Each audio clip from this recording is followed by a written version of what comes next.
anybody? Let's play it again.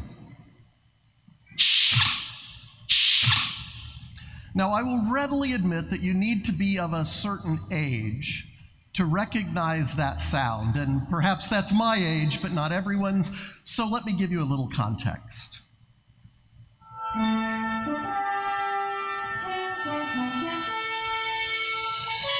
I see some heads nodding. There's a little bit of recognition there, that tone poem, which is the beginning of the theme of Star Trek. Alexander Courage composed that for Star Trek, the original show, not all of those additions and movies that came after that. The original show is actually slightly before my time watching TV. It's from 1966 to 1969, and well, I believe everybody's probably seen some form of Star Trek, or at least a spoof of it. Just a reminder, it is series that is about interstellar space. It is mostly filled with cooperation and understanding, with an interracial and interspecies leadership team that each week leads them off into adventure to boldly go where no one has gone before. It was truly a groundbreaking space opera. But amongst all the futuristic technology, the watches and the communicators and the transporter beams and everything else, the piece of technology that I thought was most fascinating were the sentient doors. Think about Star Trek. It had sliding doors, but they knew what was going on around them. They were conscious. You could have a guard standing in the hallway. You could have characters standing at the door talking, and the door would stay firmly closed. But the minute one of those characters wanted to go in that room, that door would very quickly slide out of the way. It knew what they wanted. It knew what they were thinking.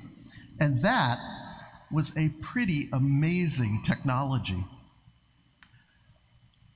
Now, sometimes in my moments of despair, it seems to me like those doors in Star Trek are much more advanced than our God. After all, those doors knew what the characters wanted. They opened and closed as needed.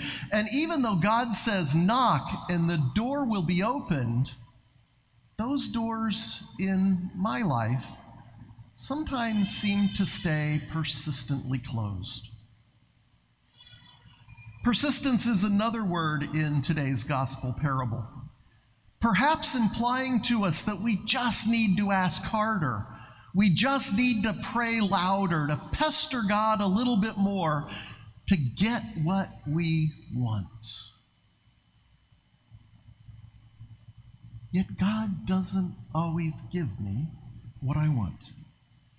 And so sometimes for me, it seems those prayers go unanswered.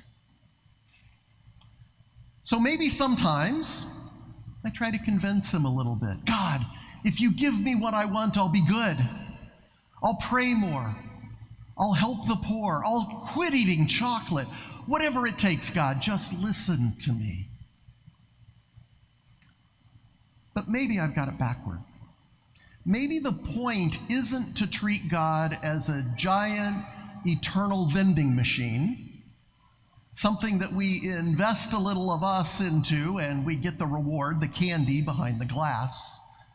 But maybe there's something more to this. And I read an article this past week from Father Chris Siaston, who's a pastor out in a suburban parish. And he wrote about this week's gospel, and he wrote this in his reflection. Perhaps our prayers are too much our prayers. Perhaps they lack the original trust and inclination toward God.